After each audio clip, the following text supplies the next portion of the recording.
It is the end of October, and I am going to show you my garden in mid-fall. So first, I no longer have my meat chickens. I moved my egg chickens into this part, and their job is to kill all the grass and fertilize. And this will be a garden. I might not grow anything next year, but definitely the year after. We have not had a hard frost yet, which is unusual for us. Oh, and then I have my ducky boys. So these ducky boys are fertilizing this part, and they're also just eating slugs or whatever they want to do over here. And this used to be where my pumpkins were. So pumpkins have been all harvested.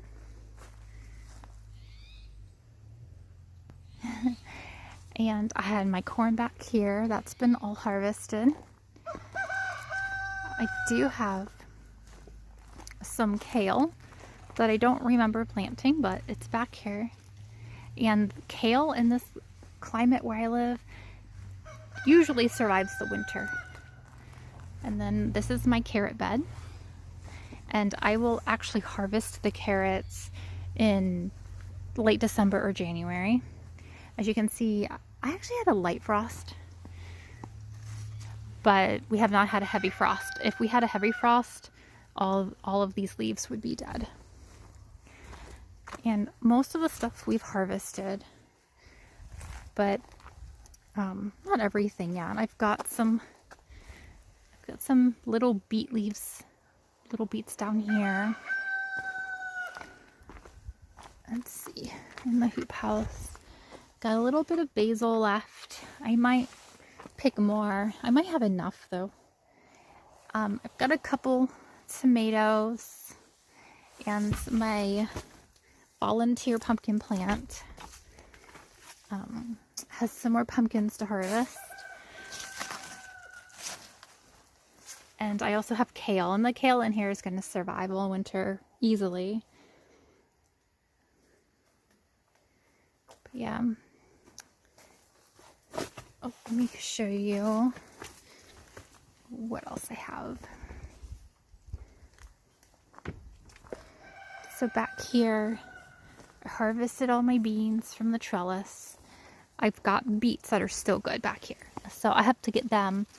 If I pick them before a hard frost, the leaves will still be okay. If I wait until we get a hard frost, a lot of the leaves don't look so good, and I typically just have to toss those out. So I'm going to try to harvest them, I think, this weekend. It's still really weedy because we haven't had a frost to kill it all. But most of the weeds are flowers. You can see I have some little tomatoes still. Most of them aren't so good. They have bad spots, or they've split from all the rain we've had. But I still have some edible things in here. I am going to harvest my rutabega. I haven't done it yet because I need to clear up some space in my fridge. Because I'll store it in the fridge long term. But you can kind of see. And then I have kale. Again, most of my kale will survive the winter. Not all of it. Sometimes it rots out because our winters are really wet and just cold, but not super cold. But cold and wet is really hard on the plants. I've got more beets here. A lot of these beets I've already picked though. There's a little beet. Let's see. And then out here I still have my potatoes. I've been like waiting for them to die back. They're starting to look a little ragged, but when I harvest those, I'll take a video because that'll be fun. And then over here, that garden used to have garlic, and then I planted beans, and now it has chickens. And those are my meat chicken breeders. So I have a rooster and 4 hens, and they lay me eggs that I eat, and we also hatch the eggs. And they have done a great job. They've eaten every leaf you can kind of see where there used to be bean plants. They have eaten every leaf. They're very hungry. They don't really have an off switch. That's why they're meat chickens. They just grow and grow and grow really fast. It's kind of their hunger, their feeling of hunger has been bred out of them. So I have to be careful how much they eat because they will overeat. And so in this part of the garden, I've got more rutabega. So I'm going to pull that too before it gets too cold. And I've got some really tall kales that I hope survive the winter. Because once they survive the winter, then in early spring they put new growth on and the leaves are nice and tender. And that's like the best tasting leaves. But so this is my mid-fall garden. And maybe I'll show you some of the stuff I've harvested. And I'll take you on a little pantry tour. So I forgot to take a little video of my garlic garden. So this year, so there's my egg chickens, and then that's my main garden. And then over on this side, behind this hazelnut tree, is the area where my chickens used to live, and that is going to be next year's garlic garden.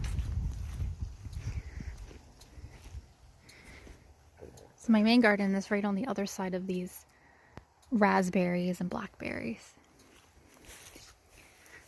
So this, we had to do a big switch around. So we had to get the chickens out of here, move them to the other section, and then move the ducks out of that section and move those into the garden. And I needed to do that before it got too cold because I needed to get my hands in the ground and plant. It was almost 500 garlic cloves. And you can see the orange lines. Those are the rows of garlic. Here, let me move around this side. And my plan is that the garlic will start coming up maybe January. It's in the ground right now. But there's enough space, so I'll have garlic, and then I'm hoping to interplant with something in the spring. I'm not sure what yet, but maybe beets or something that likes a lot of nitrogen, because this has been freshly, like, I've had chickens on this for 2 years, so there's a lot of chicken poop in this space. It's hard to see from the glare. Oh, there's my sheep. The sheep are doing the final mow of this section. Hi, sweetie. They're spicy. Oh wait, I don't have anything. You're wet. Circles. That's Muffin, and that's Chungus. He's our ram. He always wants to get pets, but you're not supposed to be friendly with a ram because then one day they might ram you because they think, you know, you guys are just fighting and having fun together.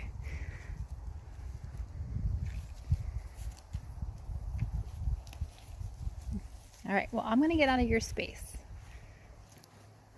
Bye, ladies. Here, I'll show you.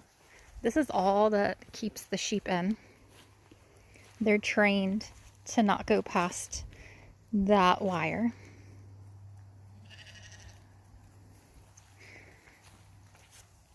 A goat would jump right over it. That's why I like sheep, because they're very well behaved.